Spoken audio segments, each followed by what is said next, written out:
Conservation के ऊपर question जल्दी करें थे मुझे और sir, how much fuel could be save by building a bulbous block? देखिए 20% तक हो जाता है 20%। आप अपना क्या मानेंगे? What is the best way of adjusting the speed of a variable pitch? देखिए इसमें इसमें रिड्यूसिंग द स्पीड हम कर सकते हैं, रिड्यूसिंग इसमें सब सही हो जाएगा। सर नेक्स्ट करें। On an average vessel how much speed loss would justify docking?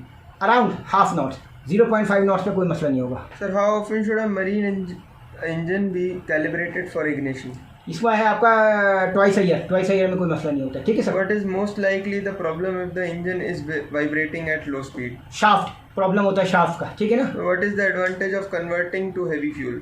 It's a price, इस प्राइस का मसला हो जाता है। ठीक है ना। थोड़ा जोर से आवाज़ से करें ताकि समझ में आए मुझे समझ। Sir, how much fuel could be save by building a bulbous block? 20% save कर लेते हैं। आप फिर बार सवाल मत करें कि sir, on a vessel fitted with a variable pitch propeller which of the following would save the most energy? देखिए इसमें क्या होता है, सीपीपी या वेरिएबल पिच प्रोपेलर के अंदर आपका जो है हाई पिच देखें एंड स्लो आरपीएम, इससे इसका मसला होता है, इसकी वजह से एडजस्ट हो जाएगा। Which type of vessel won't really benefit from self-polishing anti-fouling? Ice, ये आपके जो आइस ऑपरेटिंग वेसल्स हैं उनके लिए। ठीक है सर।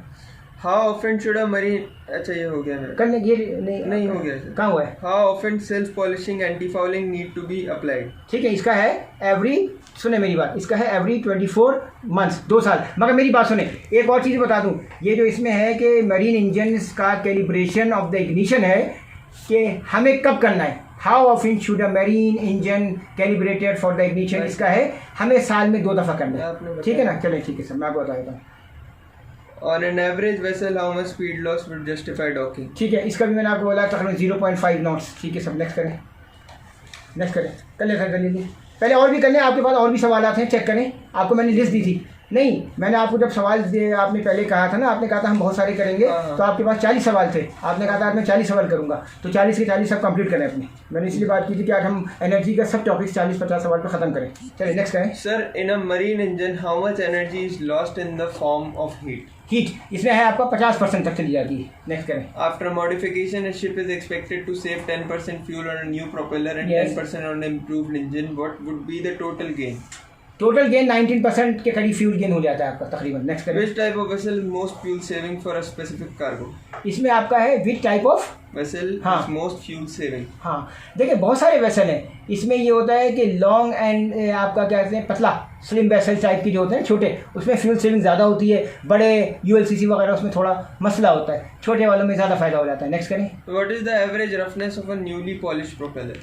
इसका आपका 10 माइक्रोमीटर तक हो जाता है। क्या ख्याल है आपका? 10 माइक्रोमीटर तक। Okay. What is the best way of adjusting the speed of a variable pitch vessel? इसका होता है रिड्यूसिंग द आरपीएम, और फिर आपका पिच एडजस्ट हो जाती है। आपने क्या बोला, पिच कैसे एडजस्ट करनी है ना, रिड्यूसिंग द आरपीएम, स्पीड आपकी एडजस्ट हो जाएगी, सी स्पीड एडजस्ट हो जाएगी इससे। Sir, what type of propeller will save the most fuel? देखिए इसमें ये होता है मोस्ट फ्यूल जो कि आपका सेव करेगा, large propeller and slow revolution shaft. क्या बोला मैंने? प्रोपेलर बड़ा हो मगर जो उसकी रेवोल्यूशन की जो शाफ्ट है वो कैसी हो, छोटी हो, स्लो समझ गए ना, slow revolution. Where would a nozzle propeller be appropriate? देखिए इसका तरीका ये है, on the slow moving and high load on the ships. Moving कैसी होगी उसकी, स्लो मूविंग होगी मगर high load on the ships होगी। नेक्स्ट करें। Sir, how often does traditional anti-fouling paint need to be applied? इसका तरीका ये है कि वंस अ ईयर, ये तो आपको करना ही करना है। ठीक है ना। देखिए इसमें सी एनर्जी और वेव एनर्जी के वगैरह के बारे में मैं आपको कुछ बताता हूँ कि सी एनर्जी, ठीक है ना, कोई मसला तो नहीं है ना। ठीक है ना। देखिए सी एनर्जी और वेव एनर्जी क्या होती है।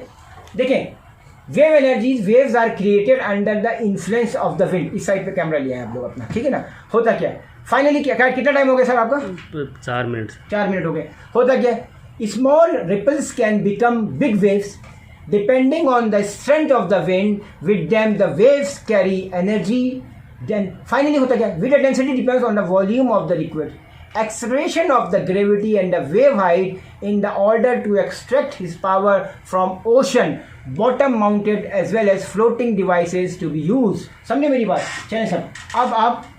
अब आपको मैं चीज़ बताता हूँ इसके अंदर, ओशन एनर्जी, सी वेव्स एनर्जी, या आपका 4-5 चीज़ें अब हम आज इस पर डिस्कस करेंगे। होता क्या था, देखें फाइनली मैं आपको बताऊँ। देखें tidal energy is stabilising by extracting the energy created by the flow of the currents the gravitational force of the sun. इधर आ जाइए ताकि आपके कैमरे भी इधर सही। होता क्या, उसके बाद क्या होता है, and the moon causes the tides, ebb and high tides which turn causes a shift in the water level. ये आ गई आपकी टाइडल एनर्जी पे. सुने मेरी बात. अब हो गया क्या? Kinetic energy. Kinetic energy is the moving mass of the water. पता है कोई चीज़ है. फिर आपका पोटेंशियल एनर्जी, कोई चीज़ मख्फी है, उस चेंज होती रहती है, एनर्जी चेंज होती रहती है. मैंने आपको एग्जांपल दिया, कोई चीज़ चेंज हुई, mgh पोटेंशियल मूव किया, आपकी ये वाली हो गई. अब आपको एग्जांपल दे रहा हूँ पोटेंशियल इन नीदरलैंड्स में क्या होता है. So worldwide developments in the wave and tidal energy are in the full swing. What about Dutch companies and their investment in this type of renewable energy? क्या करती हैं? Recent studies perform के ये Netherlands में water partnerships, ये लोग क्या करते हैं, इससे अपना पानी से टाइडल एनर्जी वगैरह पैदा करते हैं. आप मेरी बात समझे? होता क्या है टाइडल एनर्जी अफेयर. फिर आखिर में होता क्या है? According to this research Netherland is amongst the, देखें कैमरा मत हिलाएं, कैमरा हिलाते मसला होता है. According to this research Netherland is amongst other a front runner in the demonstration of tide and tidal current energy conversation and in RAD converging. This is everything ना, conversion of energy. This wave energies is in the number 1. The present condition of the study has made apparent. मेरी बात समझने की कोशिश करें. Lot of times देखिए, अगर आप जाएंगे ना तो वहाँ पे आपको बड़ी तब्दीली मिलेंगी. आपको ये बड़े बड़े पंखे घर, पंचखियाँ, ये सब चीज़ें आपको मिलती हैं. ठीक है सब. अब मैं आपको ये बताता हूँ कि मैं आपको टाइडल एनर्जी और कितना टाइम हो गया? 6:30 सर. 6:30 हो गया. आप अपना कैमरा ऐसे रखें, मैं आगे जाके उनसे कि वो लेकर आता हूँ अपने डॉक्यूमेंट्स. चलिए सर, अब मैं आपको आज बताना चाह रहा था अपने टाइडल एनर्जी के बारे में. देखें सर, मैं आपको डायग्राम के साथ बताऊँगा. देखें, ये देखिए, ये डायग्राम देखिए. इन 2010 में क्या हुआ था सर? देखिए सर, टाइडल एनर्जी की डायग्राम के साथ मैं आपको दिखाऊंगा और आपको सी एनर्जी का ही बताऊंगा इसमें कि सी एनर्जी, ये देखें, ये आपकी कहलाती है जो कि हमारे समंदर के जहाज़ जब चलते हैं, ये आपकी वेव एनर्जी. ये देखिए, ये आप देखिए, मैंने इसलिए कहा था डायग्राम के साथ है. ये आप देखिए, आप वेव एनर्जी, इससे आपका खड़ा हुआ है पोटेंशियल mgh, मूव करना शुरू हो गया. काइनेटिक एनर्जी ½ mv² आ गया. आ जाए ज़रा, आप ज़रा इस साइड पे नोट्स देखिए हमारे. इन 2010 देखिए हम ज़रा, ये ख़ास तौर पे है कि यूरोपियन कमीशन इंट्रोड्यूस एनर्जी 2020 10 साल पहले कर दिया था. अब क्या किया था उन्होंने, अब आपको बताता हूँ. Strategy for competitive sustainable and secure the energy which contains among others to the intention to reduce the European greenhouse gas emission by at least 20% by 2020. यानी 10 साल पहले उन्होंने काम कर दिया था और आज 2020 है. ये काम उन्होंने 10 साल पहले किया. एंड क्या था? Increase the use of renewable energy to 14%. This has led to increase development of renewable energy sources. ठीक है सर, ये मैंने आपको बताया. ये सब 3-4 चीज़ें थी जो मुझे आपको बतानी थी. अभी 1 मिनट रुकें, मैं आपको और चीज़ें बताता हूँ अगर हो सके. मेरे पास कुछ इसके के नोट्स हैं. फिर क्या था? नाउ इधर आ जाते हैं sir. Wave and tidal energy is one of those renewable energy sources being examined.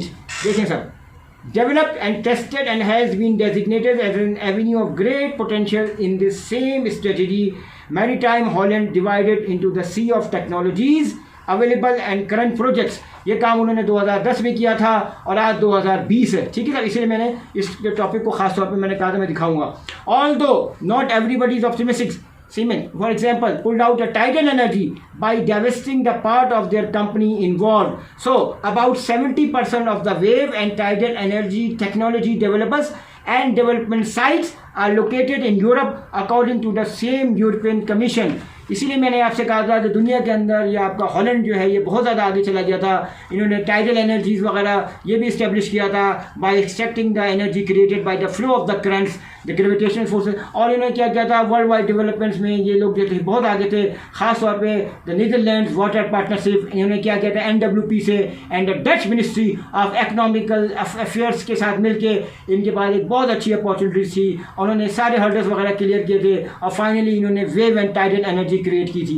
ठीक है सर, ये मैं बताया था. और इसको उन्होंने एनर्जी सोर्स को इन्होंने ख़ास नाम दिया था जिसको कहा गया था डच एनर्जी सिस्टम. ठीक है सर, फाइनली सब मैंने ये बताया था. फिर ये वेव एनर्जी का भी थोड़ा सा मैं इसका बता रहा था. इसमें क्या था, ये देखें, wave energy device was built into the coast line of the island of island. और फाइनली क्या था, देखिए ये कब से हुआ, इन 2010, इन 2000, देखिए 20 साल पुरानी बात बता रहा हूँ मैं. इन 2000 the world first commercial scale wave energy device was built into the coastline of the island of Islay in Scotland, which is now part of Hydro. सही है। क्या किया था इन्होंने? Installed a sure base grid connected wave power unit with a capacity of 500 kW। सही है sir. मैं आपको ये बता रहा था कि ये हॉलैंड यूरोपियन कमीशन, इन्होंने ये कितना टाइम हो गया सर? 10 minute sir. हाँ, ये काम इन्होंने 10-12 साल किया, सॉरी 20-20 साल पहले शुरू कर दिया था और 2020 का इन्होंने प्लान बनाया था। आज ये देखें ये लोग कितने आगे निकल गए हैं, क्योंकि उनके प्लान्स वगैरह बहुत पहले से चल रहे थे सर। Thank you sir.